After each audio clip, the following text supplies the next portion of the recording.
Shalom, bien-aimés dans le Seigneur, nous finissons avec notre méditation sur le thème « Ouvrez le ciel sur vous ».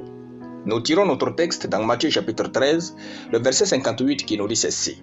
« Et il ne fit pas beaucoup de miracles dans ce lieu à cause de leur incrédulité. » Alléluia. Pour finir cette série de méditations, nous disons que la troisième loi qui ouvre le ciel est la foi. En effet, même si Dieu vous aime beaucoup et voudrait faire de grandes choses dans votre vie, votre incrédulité limitera sa puissance et ne pourra rien faire pour vous. Dans notre texte, il est écrit l'un des textes les plus tristes de l'histoire. Il, c'est-à-dire Jésus, ne fit pas beaucoup de miracles dans ce lieu à cause de leur incrédulité. Jésus était incapable d'aider ses frères à cause de l'absence de leur foi en lui. Il n'a rien pu faire pour ses frères car le ciel était fermé sur eux à cause de leur incrédulité. Lorsque vous n'avez pas la foi en Dieu, pour lui, vous n'existez pas dans son programme de bénédiction. Laissez votre foi opérer en votre faveur.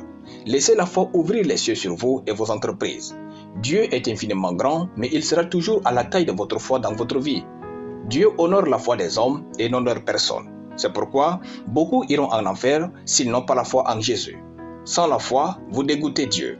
Il est écrit, « Or sans la foi, il est impossible de lui être agréable. » Hébreux chapitre 11, le verset 6. Dans votre vie, ne cessez jamais de croire en Dieu. Marchez dans la foi et vous vivrez des miracles incroyables. La foi ouvre le ciel et garde le ciel ouvert sur vous. N'arrêtez jamais de croire, surtout quand tout est contre vous. Que vous sentez Dieu se diriger vers vous ou non, croyez fermement en lui et son plan. Alléluia. Nous allons prier. Père Tout-Puissant, je te rends grâce pour ta parole.